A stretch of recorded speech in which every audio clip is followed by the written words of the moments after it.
everyone. I am Naza Siparani. Today, I will discuss to you about the principle of management. So first, what is a principle of management?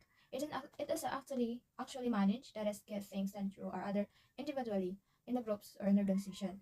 All activities plan and organize or control the operation of the basic elements of people, materials, machines, methods, money, and markets, providing direction and coordination and giving leadership to human efforts. Next. So the next is management. So according to Parker Follett, is an art and science of getting things done through the effort of people. So management itself, the word manage, it is manage the people, money, organize, or an event, or even the business. Next. So next is what are managers. So a manager is a person responsible for the planning, organizing, leading, and controlling an organization. Managers do not spend all their time managing when choreographers are dancing apart. They are not managing, nor are office managers managing. They will personally check out the customer credit. So, manager, siya yung namamahala. Isang taong namamahala sa isang company. And also, ang manager is responsible for a part of a business and organization. Next. Empowerment is a process of enabling or authorizing an individual to think, behave, take action, and control work decision-making in autonomous ways. In this case, managers can authorize and giving power to their employees, letting them decide what is best for the organization based on its goals and objectives. So example of empowerment is simplify giving employees as a voice in important decision that could affect them. And also, example of empowerment in the workplace means enabling employees to take ownership of their work and contribute to meaningful decision making. Next. General managers. So when we see general managers take direction from their top executives, they must first understand the executive's overall plan for the company. Then they set specific goals for their own departments to fit in the plan. So when, for example, of general managers might have to increase certain product lines and phase out others. The most describe this general manager as their goals clearly to their support staff and the supervisor manager see that the goals are met. Next. Function of management. So, management has been described as a social process involving responsibility for economically and effective planning and regulation of operation of an enterprise and the fulfillment of given processes. So, according to George and Jerry, there are four functions of management: planning, organizing, and actual controlling. Then, according to Henry, to manage is the forecast and plan, to command and control, whereas Leather Creek has given the keyword. So, kay Leather naman, nagbigay siya ng keyword about the function of management. So, P stand for planning, O stand for organizing, C stand for staffing, and G stand for directing, and the last is con stand for controlling. So, para mas madali siyang intindihan or maalala ng isang tao, so, pinaikli na lang niya. So, posticon. So, ayan po si posticon, planning, organizing, staffing, directing, and controlling.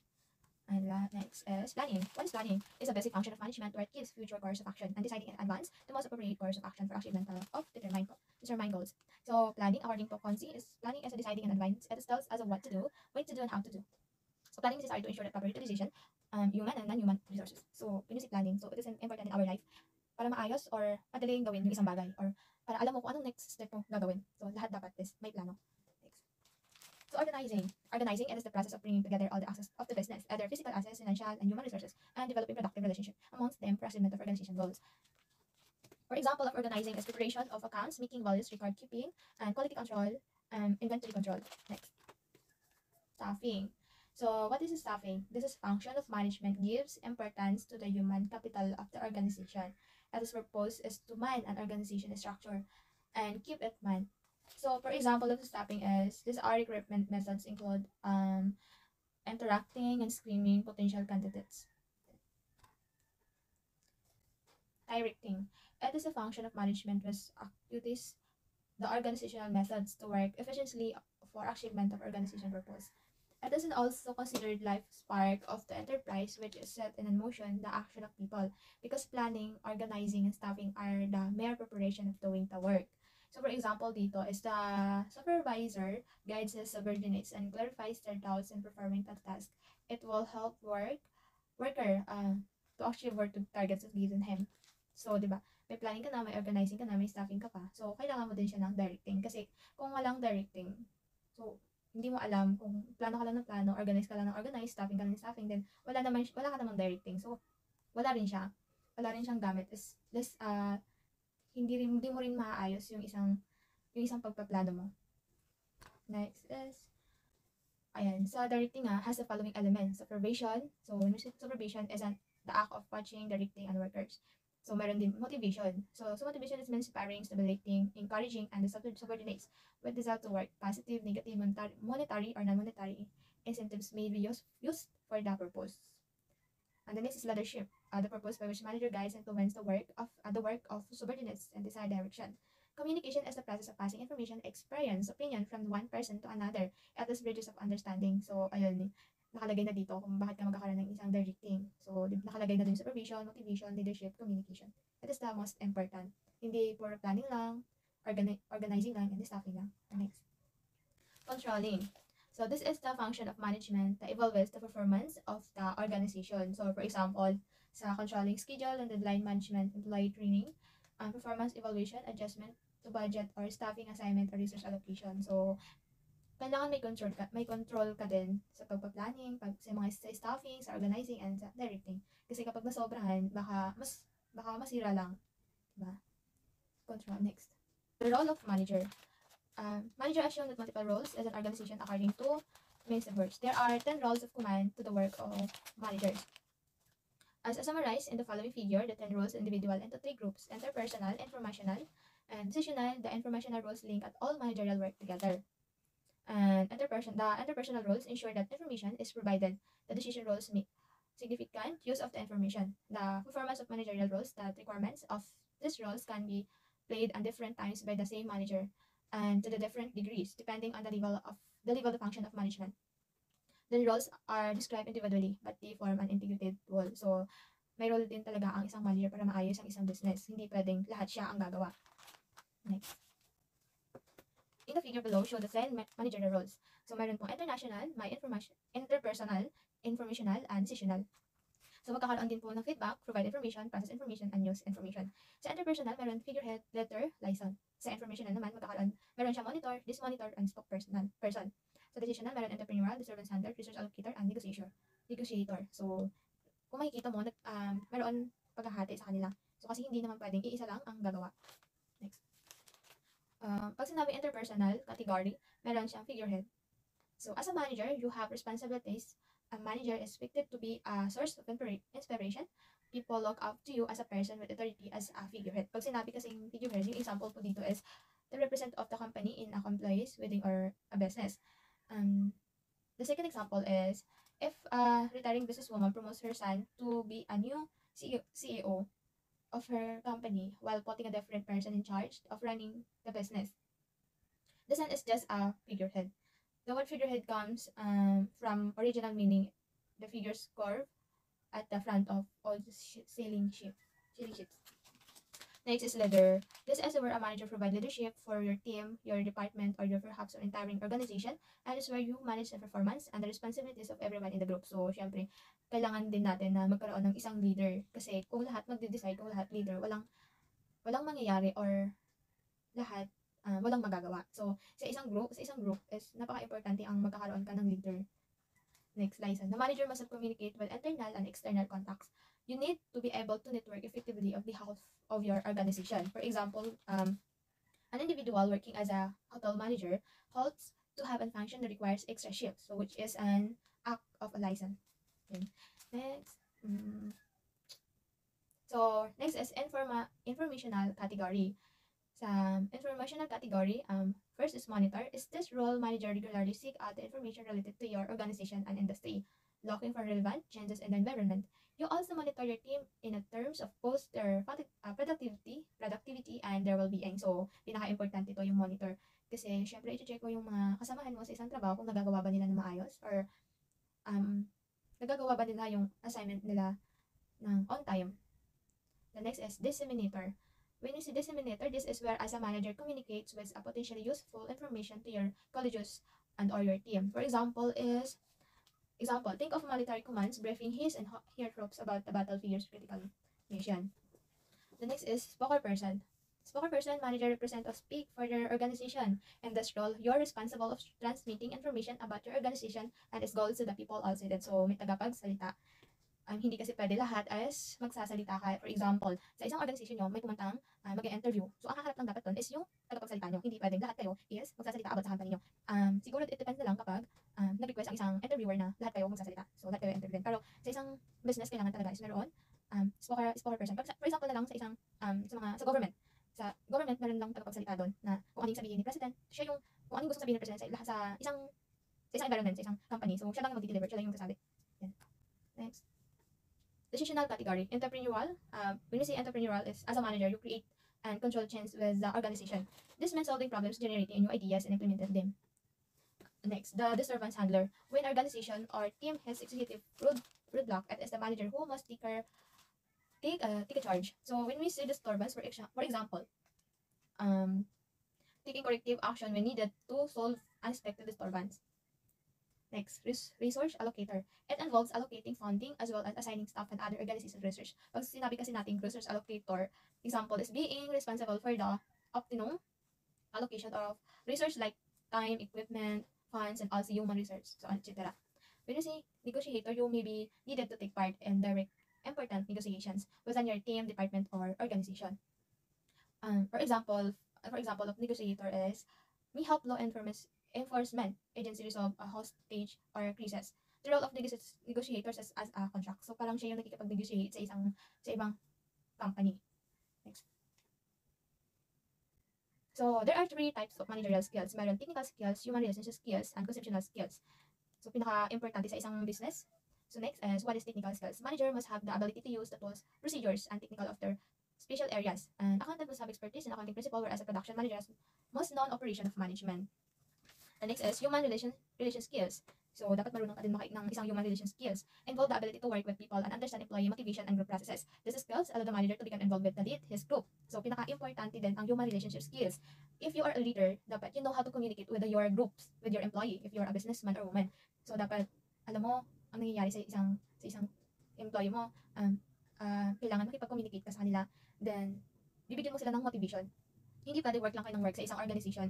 Kasi kung work lang kayo ng work, so mawawala ng gana, may posibilidad na babagsak yung isang business mo. So dapat, kailangan mo din bigyan mo sila ng motivation, communication, para maayos yung isang business nyo. Next is conceptual skills. Pag sinabi naman po natin is conceptual skills, these skills represent a manager's ability to organize and analyze information in order to improve organizational performance. They include ability to see the organization as a whole and understand how the various parts fit together to work as an integrated unit. Next. Management levels and the organizational hierarchy. So, dito meron executive management, middle management, first line management, and the rank and file employees. Next. So, ayan, magkasunod-sunod. So, una dito is executive managers. When we say executive managers are the top of the hierarchy, are responsible for the entire organization, especially strategic direction. So, siya yung nasa top kasi siya yung dapat na mamahala at may pinakamataas na responsibilidad sa isang organization. So, siya yung pinaka-nasusunod sa lahat. Next is middle managers. So, pangalawa siya. They below at the middle for hierarchy are responsible for a major departments and me supervisor and other lower level managers. So, pangalawa, first line managers. They supervise, rank, and profile employees and carry out day-to-day activities with departments. So, my 6 M's of management. So, first is management has different elements to consider to reach the goals and objectives of an organization. The 6 M's of management, namely manpower, method, machine, material, market, and measurement, is always intertwined with the 6 M's of production, which has the same concept. So, ayan ang figure below such the 6 M's of management. Makikita natin siya yung market, machine, material, method, measurement, and manpower. So, pinaka-importante siya sa isang business. Kung wala to, is wala kang business, hindi magiging successful yung isang business mo. Next. So, when you say manpower, it refers to the functional labor of people engaged in the delivery of production and service. So, syempre, sa isang business, kailangan mo talaga ng manpower. Sila yung tagagawa ng isang produkto mo, or hindi lang tagagawa, sila din yung, for example, sa isang mall, diba, maraming manpower doon. So, sila yung nagsisell stock, ganun. Next is method. Refers to systematic process of the business making us reach organizational goals and objectives. Siyempre, kailangan mo ng method kasi kailangan mo ng isang organizational goals and objective. Next is machine. Refers to physical assets of the business, such as their physical facilities, tools, equipment employed for the managing operation and processes. Siyempre, kailangan mo din ng mga machine, ng mga equipment mo sa isang business. Kasi kung wala ka nun, is anong gagamitin ng mga tauhan mo or ng mga employees mo. So, para mapadali, is kailangan mo rin ng isang machine. Para mapabilis. Next is material. Refers to the raw materials, consumables, and components used to certify product and services delivery. Siyempre, kailangan mo ng mga material din. Then, market refers to the target market, customer, or consumers where the production and service is given to. Siyempre, kung halimbawa, isang product mo, may product ka na. So, kailangan may isang target market. This is measurement. This refers to the inspection, quality and quantity checking of products and service. It also refers to evaluation of performance of the assets of the business. Siyempre, measurement, kailangan mong i-measure yung product mo, kung quality ba siya, quantity ba siya, diba, para maayos yung service mo, maayos yung business mo, mas maraming bibili ng isang product mo. Next. Planning. As a function of management, all business firms would like to be successful, increase their sales and earn profits. All managers dream of this, strive to achieve their goals. But to turn these dreams into reality, manager needs to work hard thinking about the future in making business, prediction, and achieving targets. So, pag sinabi kasi natin planning as a function of management, syempre, kailangan mo talagang magplano, para ma-achieve mo yung gusto mo, maging successful ka. So, halimbawa, nagpaplano ka ng, kailangan kong maging successful yung isang business ko. So, alam mo na kung anong next gagawin mo. So, pinaka-importante is as planning. Next, so, importance of planning, nakalagay na dito, is first is planning provides direction. Siyempre, ito is important. Yung pagplano mo, kailangan, alam mo kung saan papunta. By studying in advance how work is to be done. Planning provides direction for action. So, siyempre, pag nagplano ka, hindi puro plano lang. Siyempre, if you want to plan, siyempre, kailangan mo ng direction. So, paano ba to? Ano mangyayari dito? This next is planning reduces the risk of uncertainty. Planning is an activity which enables a manager to look ahead and anticipate changes. Next is planning reduces overlapping and wasteful activities. Planning service as the basis of coordinating the activities and efforts of different divisions, departments, and individuals. Next is planning promotes innovative ideas. So since planning is the first function of management, new ideas can take the shape of the create plan. So syempre, kailangan mo din ng ideas sa pagpaplano mo. Next is planning facilitates decision making. Planning helps the manager to look in the other future and make a choice from among various alternative courses of the action. So kailangan pag nagpaplano ka, meron kang titignan mo din yung future, kung ano ba itong ginagawa mong plano. Next is planning establishes standards for controlling. Planning involves setting of goals. The entire managerial process is concerned with accomplishing predetermined goals through planning, organizing, staffing, directing, and controlling. So, pinakamahalaga talaga yung post-icon. Kailangan sa pagpaplano, meron kasama talaga ang post-icon para maayos yung plano mo. Next. Future of planning. Kung may importance, may features of planning. First, planning focus on achieving objectives. Siyempre, pag sinabi natin planning focus on achieving objectives, siyempre, yung plano mo dapat nakafocus siya sa pagiging achievement ng isang business mo. Hindi pwedeng nagiging negative ka agad. So, laging focus ka sa achievement mo sa isang business mo. So, organization are set up with the general purpose in view. Specific goals are set out in the plans along with the activities to be undertaken to achieve the goals. Next, planning is a primary function of management. Planning lies down the best for other function of management. And the next, planning is a pervasive. Planning is required at all levels of management as well as in all departments of the organization. Next. Planning is continuous. Plans are prepared for a specific period of time, maybe for a month, quarter, or a year. Siyempre, pag sinabi natin planning is continuous yan. Tuloy-tuloy yan. Hindi pwedeng magplano ka na ngayon, tapos walang next na. Pagkatapos isang plano mo, tapos na yun. Hindi. Pag nagplano ka, tuloy-tuloy yan. Pag na-achievement mo na, plano ka na ulit. Okay, din next. Kung na ano man yung isang plano mo, hindi nag-work, magplano ka na naman. So, nakalagay dito is specific period of time, maybe for a month, quarter, or a year. Yun kasi pag na-achieve mo na yung isang goals mo sa isang plano, isa kasi a month lang or a year. Next is, planning is futuristic. So, planning is essentially involves looking ahead and preparing for the future. The purpose of planning is to make the future events effectively to the best advantage of an organization. Kasi pag sinabi natin, futuristic, di ba? Kasi alam mo na, nakikita mo na yung mangyayari in the future. So, naka-prepared na. So, pagplano ka ngayon, halimbawa nagpaplano ka ngayon. For example, I'm a student, nagpaplano ko graduate. So, nakikita ko na, may plano na yun na, okay, pagkatapos ko graduate, ang plano ko is, nasa isang hotel na ako, is nag-work, ganun. So, nandun na ako sa future ko. Next is planning involves decision making. Planning essentially involves choose from among various alternatives and activities. So, syempre, pag nagpaplano ka, nandun na yung mga gagawin mo na siya. Hindi pwede plano lang, walang ginagawa. Next, planning processes. So, syempre, nandito tayo sa planning processes. First is setting objectives. The first and foremost step is setting objectives. Objectives may be the set for the entire organization and each department or unit within the organization. And the next is developing premises. Sabi dito is planning is concerned with the future which is uncertain and very planner is using conjecture about what might happen in the future. With this, a manager should make assumptions and develop it aligned to the company's goals and objectives. Next is identifying alternative courses. Once objectives are set, assumptions are made, then the next step will be to act upon them. Next is evaluating alternative courses. The next step is to weigh the pros and cons of each alternative. Which course will have many variables which have to do with and against each other. Next five is selecting an alternative. This is the real point of decision making. The best plan has been adapted and implemented. Next. And may types of plans. Meron single-use plan. Pag sinabi natin single-use plan is developed for a one-time event or project. This of course action is not likely to be repeated in the future. Halimbawa, halimbawa ako nagplano. So, isang list used for activities that occur regularly over a period of time and is designed to ensure that internal operation of an organization runs smoothly. Such a plan greatly enhances efficiency and routine decision making. So, ayan. Thank you so much.